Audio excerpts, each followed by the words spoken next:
As background, for any of you who didn't attend the prior training on in-home supported services basics, so we call it IHSS, and IHSS is a service that Medi-Cal provides, which means that you have to be on Medi-Cal in order to apply for IHSS.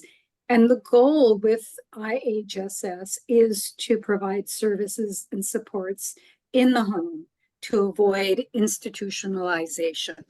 So the first part of the training had to do with going through a lot of material and a lot of basics about the IHSS program. So today we're going to talk about that assessment. So when you apply for in-home supported services, you call your local county welfare office, you say you want to apply for IHSS, you've got to submit some paperwork, and at some point the social worker is going to come to the house to do an initial assessment to assess your needs, and hopefully you get on the IHSS program. And every year there will be a reassessment. They have to perform a reassessment to make sure that you continue to need the services and time you've given, or to maybe determine whether you need less time or more time in certain categories, whatever it is. So I've always said that it's really important to be prepared for these assessments. And I'm going to show you how to prepare for an assessment. And part of it is understanding the tools that are used by social workers when they're trying to figure out what time to give for what services. So for those of you who attended the first training, this is going to be a review of those tools. So we're going to look at the functional index ranking for adults, for minors, the hourly task guidelines, the Vineland maturity scale. And then a group of us created an IHSS self-assessment template. You're going to get the Word version of it so that you can play with it, adapted to your situation.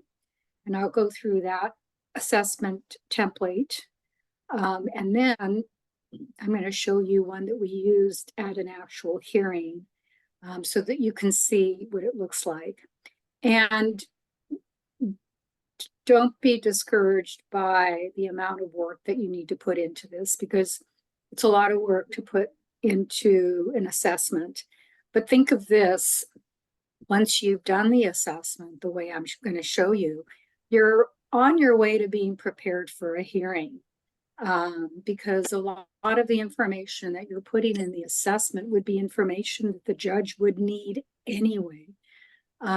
So let's say that a social worker came to my home, I applied for IHSS, did the assessment.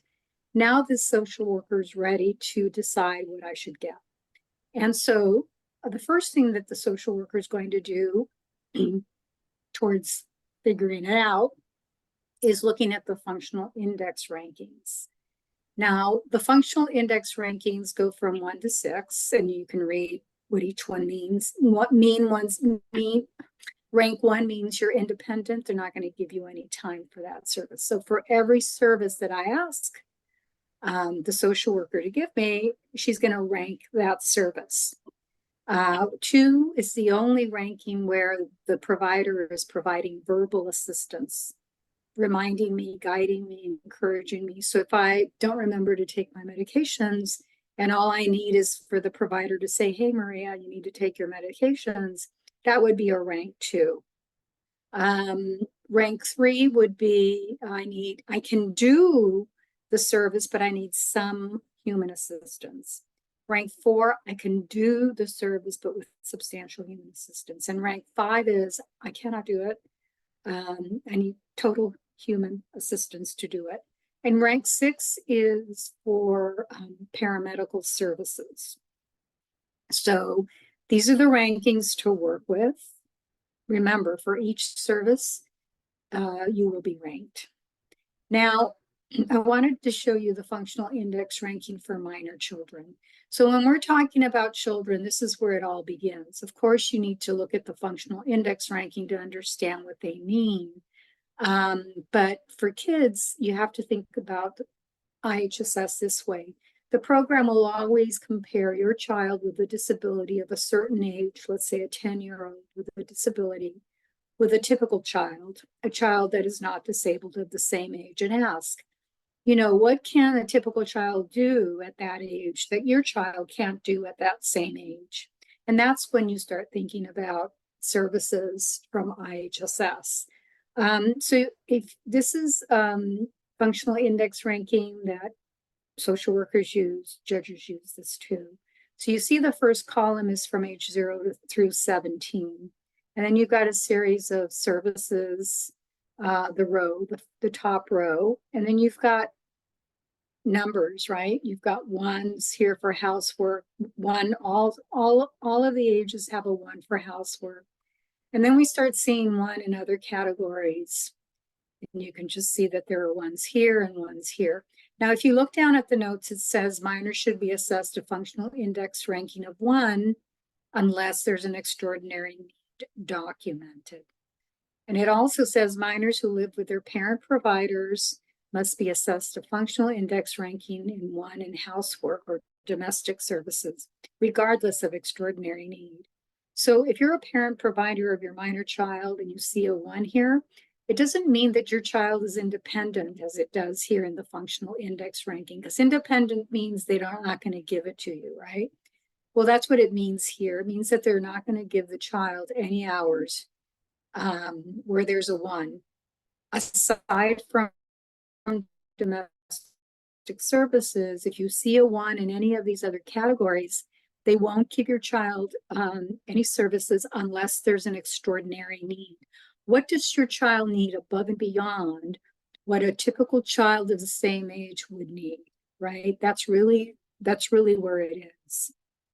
So for example, the case that I'm going to show you that we prepared for involved a 12-year-old who was still using diapers, a child with autism and auditory processing disorders and other disabilities.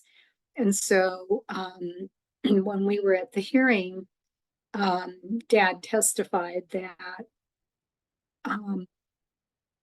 he goes to the laundry 3 times. The first one is to wash his clothes and his son's clothes. The other additional times are for just his son's clothes because he soils his diapers, because he likes to put his hand in his diapers and smear feces on himself and all over the place. So those 2 extra times are to wash his clothes because of his disability. He has these behaviors and conditions where he soils his diapers. And so the judge, in his opinion, said, okay, so the first time that you'd go, Dad, to wash clothes, nothing extraordinary about that. Parents do that for a typical child too of that age, nothing extraordinary. But those 2 additional times that you have to go because of your son's disabilities and behaviors, those are extraordinary needs. And I'm going to give you time for that. So when you see a 1, except for domestic services, when you see a 1, they're not going to give it to you unless you show there's an extraordinary need. Sometimes what social workers will do is they'll say, you know, say you're a 5-year-old and you're asking for laundry, they may say, well, that's a parent's responsibility. I think what they're really saying is that's a 1 in the functional index rankings for minor. And so I'm not going to give it to you, but they're not telling you the whole story. The whole story is, yes, I'm not going to give it to you unless you can show me an extraordinary need for that service. So that's really the truth of it, right? It's not that, it's just a parent's obligation, period, end of story. Show me what the extraordinary needs so I can give you some time for that extraordinary need above and beyond what a typical child would need at the same age of who's the same age as your child. So you'll see that in some categories, you'll either get the functional index rankings that can be used or either a 1 or a 6. or sometimes you'll see a 1 through 5. So you can use, for example, for a 5-year-old for ambulation, you can use functional index rankings 1, 2, 3, 4, 5. Sometimes you'll see under respiration, you can either use a 1, 5, or 6. And these are the functional index rankings that are allowed to be used for the services you see here.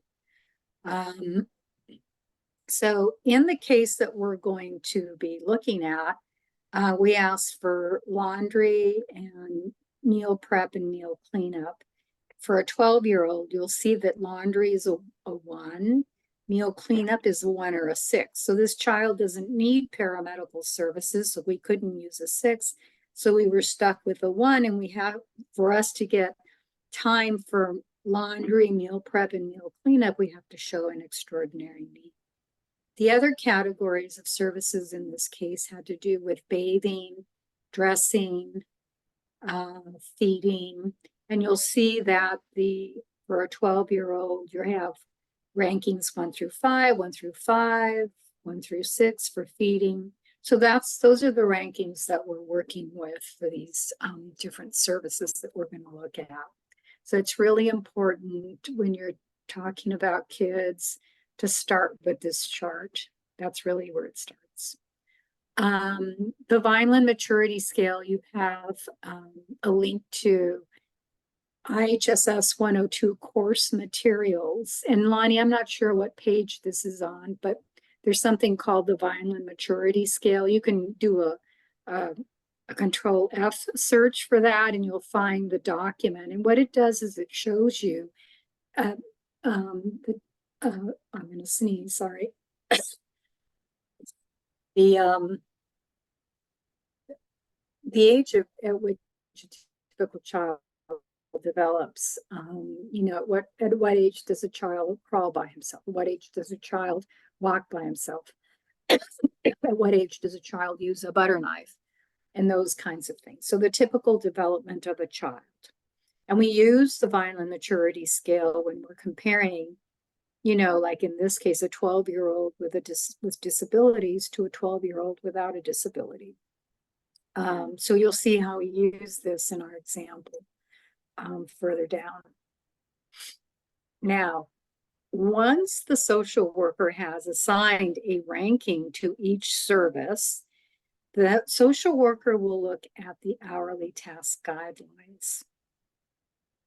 You'll see that the service categories in blue, and the different rankings have different colors. A rank 2 is orange, a rank 4 green, a rank 5 is purple. And you'll see sometimes it'll say, for example, domestic and related services, 6 hours total maximum per month, unless adjustments apply. For all of these rankings, the low ranking, so for example, for meal prep, if you're ranked a 2, rank 2 means that you need prompting. You can do it, but you need reminding. So if you need reminding for meal preparation, the low end of the time they can give you per week is 3 hours, 3.01 hours, the mid ranking 5, and the high ranking 7. So there's always a high ranking. But what you need to know about this is that there are guidelines. And if you have an exception for more than the high end of the guideline, the social worker can give you more than that. If you have an exception for less than the low ranking of the guideline, the social worker can also give you less than what the guideline says. So I always give this example, like, let's say the social worker, I told her I needed 10 hours of meal prep a week, explained why, gave her medical documentation to substantiate my disabilities and my functional limitations, and I get a notice of action. And I say to her, look, I cannot cook at all because of my disabilities, so I need complete help with that, and I would expect that the ranking would be 5 for meal prep. And then I get the notice of action. And by the way, the notices don't have any rankings. It's in the worksheets that the social workers use when they're doing the assessment in your file. But anyway, so I see in the notice of action that she's given me 7 hours for meal prep, and I call her and I say, why are you giving me 7 when I talked to you at length about why I need 10 hours of meal prep a week? And she said, oh, Maria, it's the most we could give you. Well, if I didn't know any better, I would accept that as the ultimatum, right? That this is it. But I know that they are only guidelines. So my response to her would be, I know that you're referring to the guidelines, but as you know, and I know, there are exceptions for more than what the guideline says. Of course, there are exceptions for less than what the guideline says. So, and she may say to me, okay, well, she might say, well, let me reassess. Or she might say, well, if you're not happy, go to hearing. You know, that's usually the typical response. So where it says 6 hours for domestic services, it's a guideline. I went to a hearing where the gentleman needed a lot more time than 6 hours a month in domestic services, and he provided testimony and evidence, and the judge gave him more than 30 hours in domestic services. So yeah, shopping, they say 1 hour per week, but it could be more, could be less. Shopping and other errands, 30 minutes a week, it could be more or could be less. Laundry could be more too. If you have facilities at home, they give you an hour under the guidelines. If you have to go outside the home, an hour and a half, but it could be more if you have an exception to what the guideline says. So we put together a self-assessment template. And like I said, you're going to get the Word version so that you can adjust it to your situation. So the client's name goes here. All of the services that are available in the IHSS program are listed in the first column. And you know that the services are divided into different categories. So we have domestic services, related services, non-medical personal care services, accompaniment to medical appointments and other providers, other services, protective supervision, paramedical, time-limited services. And under each service, we have the regulation. If you go to the regulation, it'll give you the definition of service, of the service, and the and much more information. You might say to yourself, where am I going to get these regulations? Well, I've provided them here. So this is the link to the IHSS regulations, and you would look up the number 30 for example, for teaching and demonstration, you would look up 30-757.18, and it would tell you a lot about teaching and demonstration. And all the tools are here if you to look at them.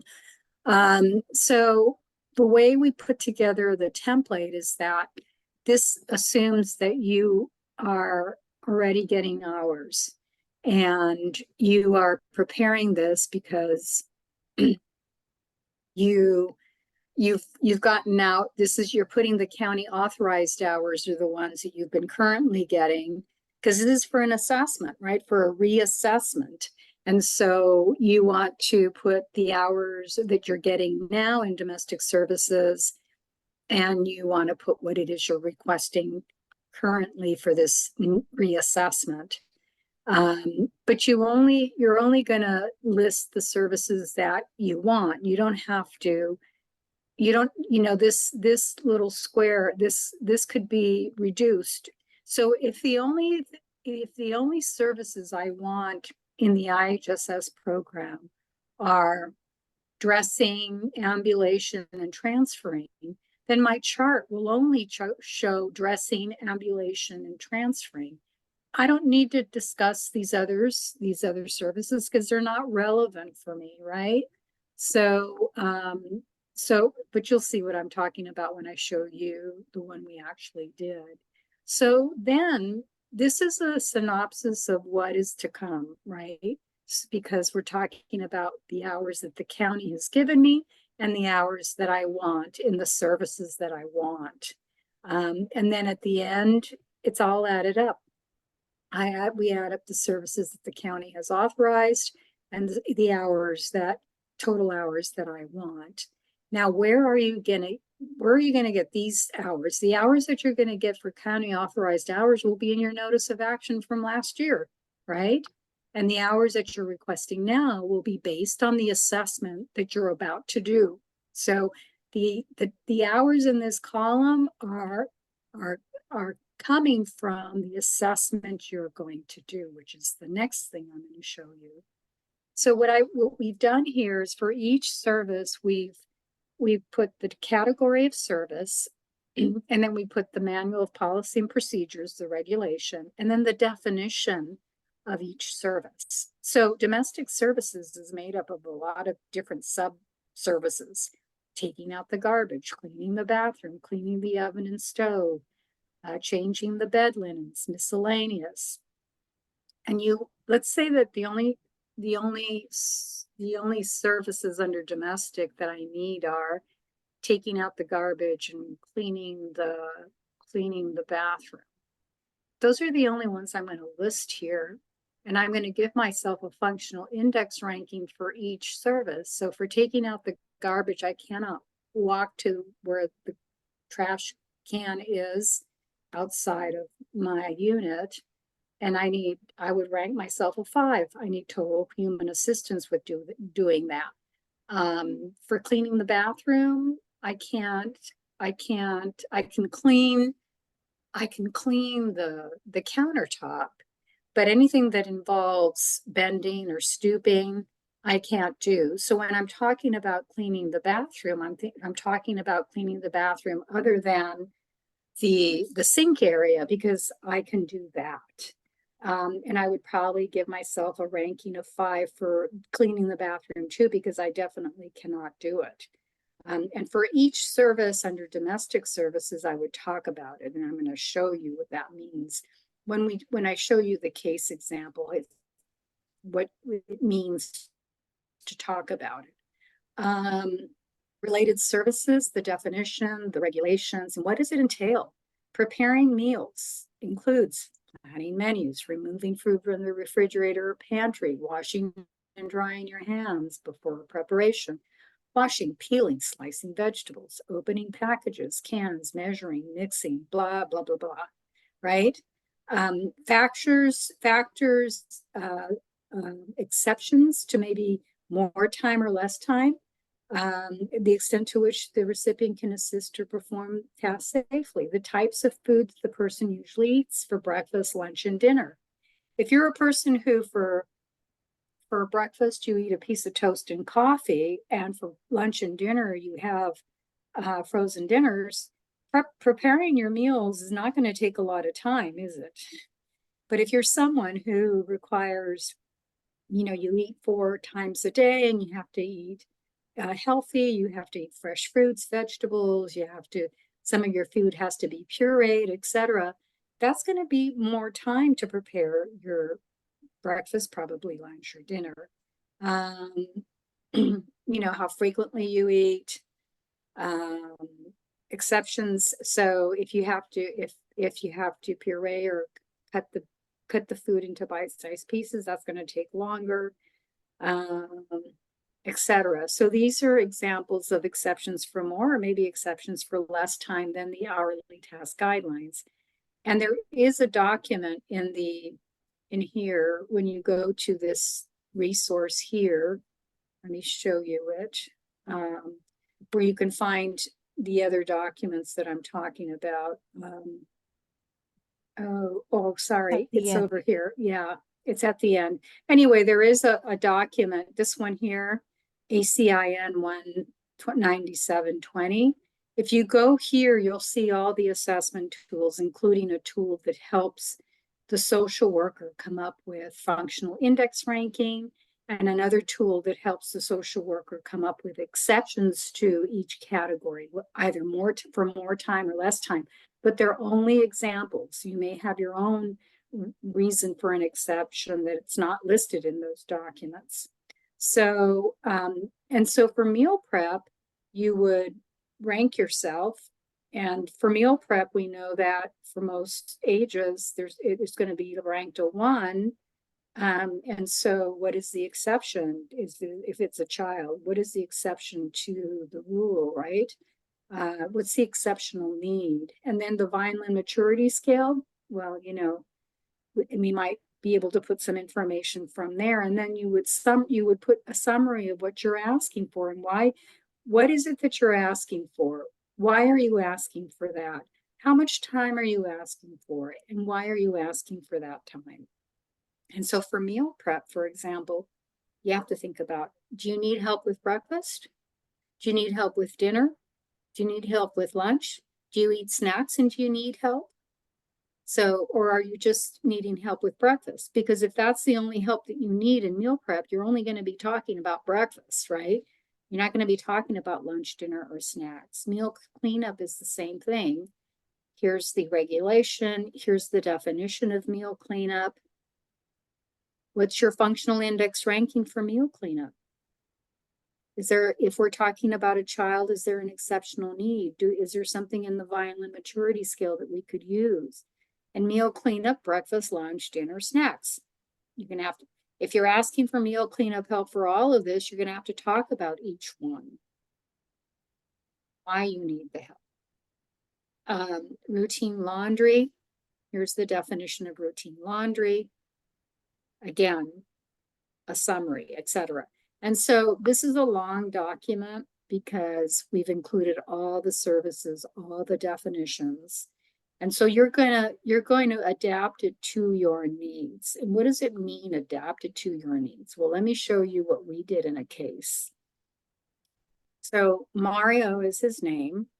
And let me give you a procedural history before we got to this point. So Mario had been receiving IHSS services and he was reassessed. The social worker came out and the social worker then issued a notice of action, not giving any time to Mario for meal prep, meal cleanup, or laundry, and gave Mario less time. Well, they gave Mario time for feeding, dressing, bathing, oral hygiene, grooming, but not enough time. So we agreed to represent Mario at a hearing. We went to the hearing, and during the hearing, the judge suggested to the county that they might want to reassess Mario because we had submitted a position statement talking about the fact that there was an exceptional need for these services, and that for feeding, dressing, bathing, you know, there's rankings from 1 to 5 and feeding 1 to 6, that, you know, he needed more time based on his ranking and his needs. And so we agreed to what is called a conditional withdrawal so that the county would reassess within 30 days and issue a new notice of action. So the new notice of action that they issued was dated September 22nd, 2020. And in that notice of action, they now gave him time for meal prep, an hour 0.10, meal cleanup 1.45, routine laundry 2.15. And they gave him a little bit more time for the other categories. Well, we weren't and there were other services that they gave him that we were not in disagreement with. We were fine with the other services. So the services that we were disagreeing with were the services that those are the services we were going to argue at the hearing. And so these are the services that we were not in agreement with. And so we got these numbers from the notice of action dated 9/22/20. That was easy. The hours that you have here are based on all the work we did to prepare the assessment, right? So it's a lot of work, but well worth it. So the judge could see right away the services that were in dispute, what the county had authorized, what we were asking for, and the difference, right? Easy. You want to make the judge's job easy. And I talk about judge, but this is something you can give to the county too, right? So that they can understand and you're, like I said, practically ready to go to hearing. So the first one that we were arguing was meal prep. And we said that he needed total, his ranking was 5 because he needed total assistance. And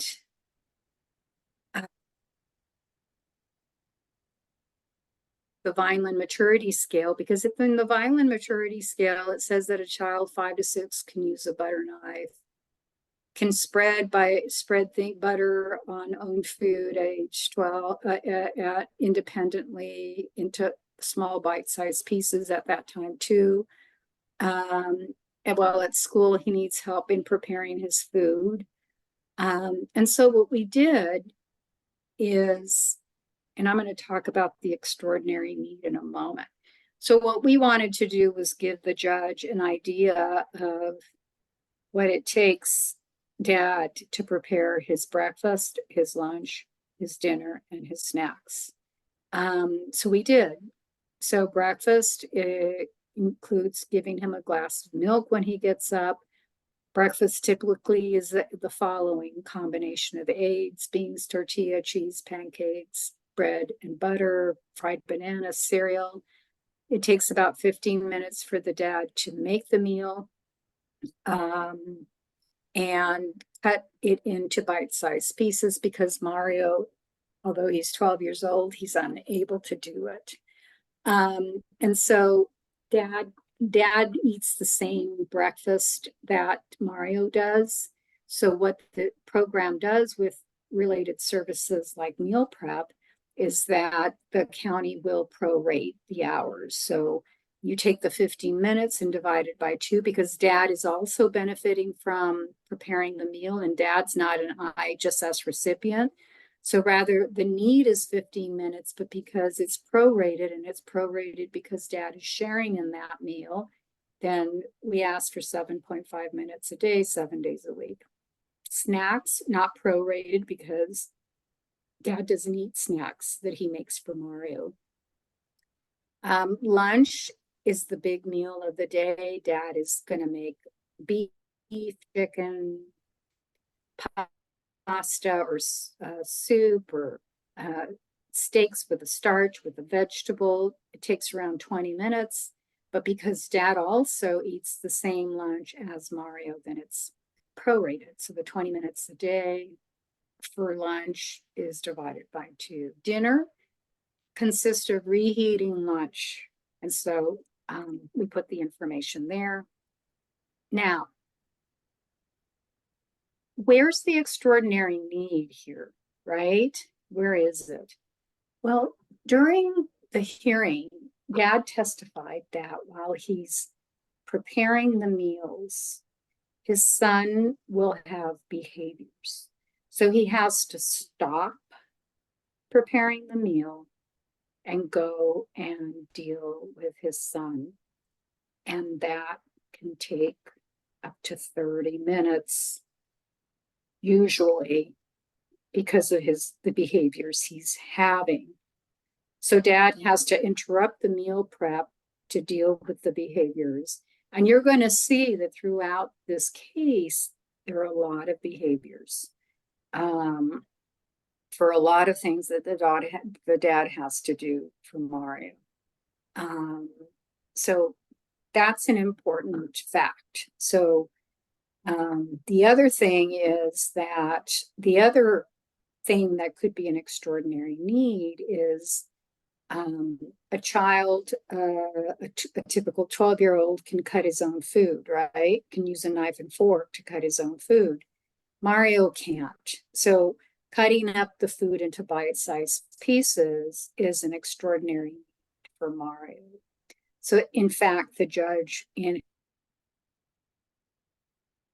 his opinion said, of course, we gave him all this information about breakfast to give him an idea of what it all consists of and so forth. He's, this is a child that tends to eat well, or eat enough. I mean, Dad is making home meals and home cooked meals and with vegetables and fruits, etc. But more importantly was the testimony of the father about the behaviors, and the judge asked a lot of questions about that. So in his decision, the judge found 2 extraordinary needs to give him time. The time it took to cut the food into bite-sized pieces, and the time that it took the dad that those up to 30 minutes that it took the dad to leave what he was doing in preparing the meals, deal with the behavior, and then come back to prepare the meals, though that was an extraordinary need. The behaviors caused an extraordinary need, and the judge gave the father time for preparing food, because for cutting the food into bite-sized pieces and having to that time to have to deal with with Mario's behaviors. Now, if this were an adult and you were asking for, meal prep for breakfast, lunch, dinner, or snacks, it could look like this too, right? And if that adult is sharing breakfast and lunch with someone else who's not on the program, those hours would be prorated. So it's not that much different here, because the functional index ranking for minors is only for minors. You don't have to worry about showing extraordinary need when you're talking about an adult. So, yes, this is an example of a child, but this kind of information is the kind of information the judge is going to need if you're an adult too. But you're not going to have to show extraordinary need or use the Vineland maturity scale because you're not a child, you're not a minor. And so that was meal prep. Meal cleanup. At age 8, a child can clean up after him or herself and wash his or her own dishes. And this is from the Vineland maturity scale. Mario can't, and so this was a functional. We just said he's a 5, and meal cleanup usually takes 10 minutes, and so because dad for breakfast, lunch, and dinner eats the same food that Mario does, there was proration here, no proration for snacks. The judge gave Mario a little bit of time for meal cleanup, that extra time that it takes because there were behaviors. So the father gave testimony at the hearing about behaviors that he will exhibit during all kinds of activities, including meal cleanup. Laundry, again, this is talked about it. So the judge in this case said the one time that you, father, go and do your clothes and your son's, nothing extraordinary, but it is extraordinary that those 2 additional times that you have to go because of your son's disabilities and his behaviors and the fact that he soils at 12 years old, that is an extraordinary need. With feeding, we gave him a functional index ranking of 1. And from the Vineland scale, 1-year-old can eat with a spoon, drinks unassisted from a glass, and chews. 2-year-olds eats with a fork, and an 8-year-old can basically use forks and knives and everything at the table. In Mario's 12, and he can't do that. We use some information from an independent evaluation at school that says that he needs to be assisted while during mealtime for feeding. So dad testified at the hearing that Mario will eat some foods like in little, when they're in little bites, like bananas, crackers, potato chips. Because he doesn't use utensils, can't do that, can't hold a cup or glass. And for that, he needs his dad's assistance or someone at school to do it. Dad is trying to teach him to use utensils, so he puts his hand over Mario's hand to try to show him how to do it. So feeding consists of 25 minutes for each meal, with the exception of snacks. It takes about 10 minutes or 0.2 to feed the snack. Depending on the day that Mario's having, it could take longer because he becomes combative when he's not being fed fast enough, when he wants a diaper change. And in fact, dad testified that he may not know the reason why Mario is having a behavior, but he does. And he also testified about the fact that sometimes Mario eats very slowly or stares out into space or starts to laugh and clap his hands. And then, dad has to redirect him back to the task of feeding. And so father spends an average of an hour and 19 minutes a day feeding him 7 days a week for 9 hours and 22 minutes. Dressing, at 5 years old, a child can already dress him or herself. He's 12 years old and he can't. So a functional index ranking of 4, meaning that he needs substantial help with dressing. I mean, he can pull up his pants, but he can't zip up his pants. He can't put on shoes. He can't put on socks. He can't button shirts. And so here we put that, again, he becomes combative or he starts to laugh, and it takes a lot longer for the dad to dress him. 20 minutes to dress him or undress him. He has at least one accident a day where he soils himself, so he has to change his clothes. So 20 times 3 is an hour a day, 7 days a week, 7 hours. Bathing, oral hygiene, grooming, ranked him a 5, used information from the Vineland maturity scale as to how he differs from a 4 or a 6 or an 8-year-old. And so we took the bathing. What is it? What does dad have to do to bathe? And turn on the faucet, help him get in and out of the tub, reach body parts, rinse dry. He's bathed an average of twice a day because of his accidents. And not only that, he'll put his hand in his diaper and smear feces all over himself. Take about 20 minutes a day, 40 minutes, 20 minutes every time, 40 minutes a day. 20 minutes of bathing is a long time. So you have to have a really good reason for asking for 20 minutes. And dad gave a lot of examples and testimonies to his behaviors while he is being bathed. So you need to understand also that one of the disabilities is sensory. He doesn't like to be touched. Anything can trigger him to have behaviors. And so doing anything for him is a challenge for dad. It triggers behaviors.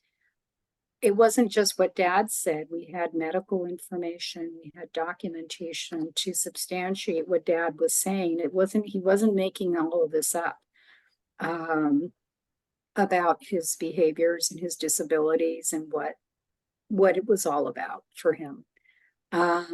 Grooming, combing, and brushing his hair twice per day, each time after his bath. He has long curly hair. Again, he can become combative. He gets knots in his hairs. It takes about 3 minutes. Total time is 6. And then we talked about cutting fingernails and making sure that the fingernails were nice and short because of the fact that he likes to put his hand in his diapers.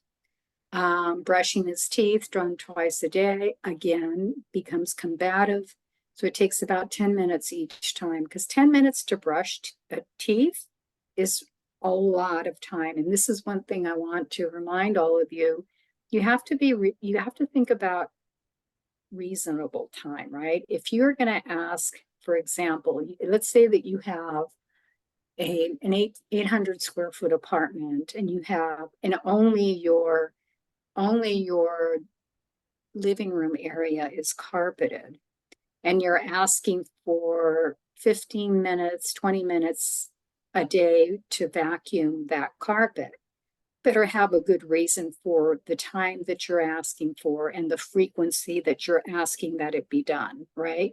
Because if the social worker or the judge feels that you're exaggerating and you don't have a good reason for asking for the time or the frequency, then everything you say may be questioned, right? It's like, So you really have to have a really good reason. And for this case, it was the fact that he had behaviors, he had the disabilities that caused him to have these behaviors.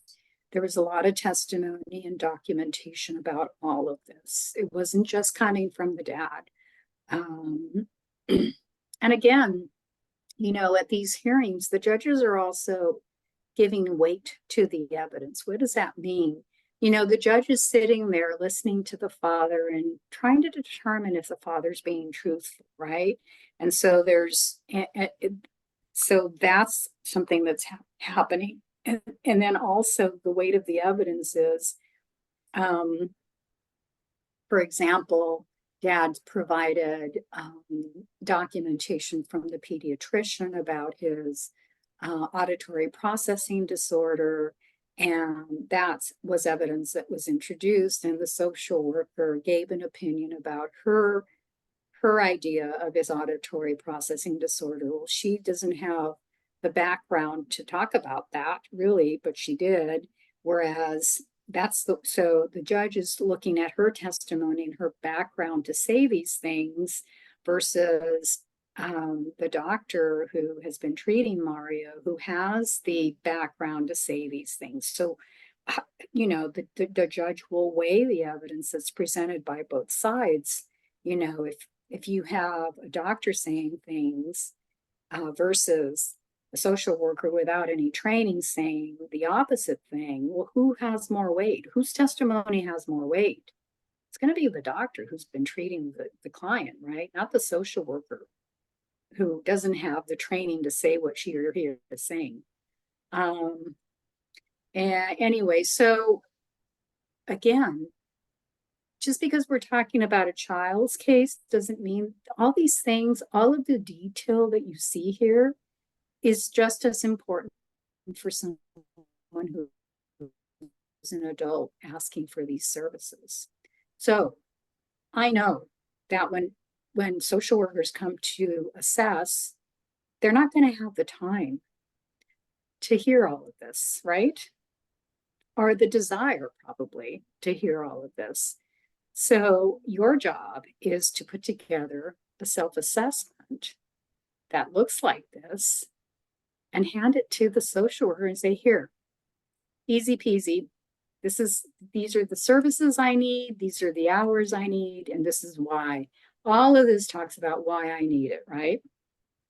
And I was doing this training earlier, and someone said, well, what if the social worker doesn't want to take the document, take your self-assessment? I said, well, you can't force them to take the self-assessment. But if I were a social worker wanting to do the best job possible, I would welcome something like this. It would help me in my job. But it's possible that someone may say, no, I'm not interested. I'm not going to take it. If you go to a hearing and you mention in your cross-examining that social worker, you could say, well, you know, when you came to the assessment, I wanted to hand you this my self-assessment, the one that you see there in front of you, and you refused to take it. You saying you didn't need it. Why did you think you did not need this? Because this isn't information that you asked me. We didn't talk about all of this, but it was all here for you to have. Why did you not take it? So why? Because now the judge is thinking, well, why wouldn't you take it, right? What kind of a job did you do that you wouldn't want to take this information? Especially if you didn't talk about it, right? And now someone's giving it to you in a document. Why wouldn't you take it? So it starts to create doubt as to the social workers, you know, the good an assessment was done. That's really where it goes to. Some resources. So social workers are trained.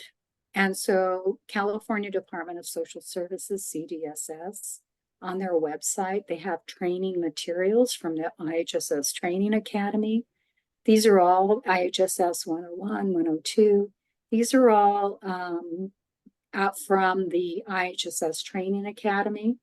Lots and lots and lots of training information, state hearings, information here. The hourly task guidelines that you saw are there. So we've come to the end of the presentation. I'm happy to take questions, comments.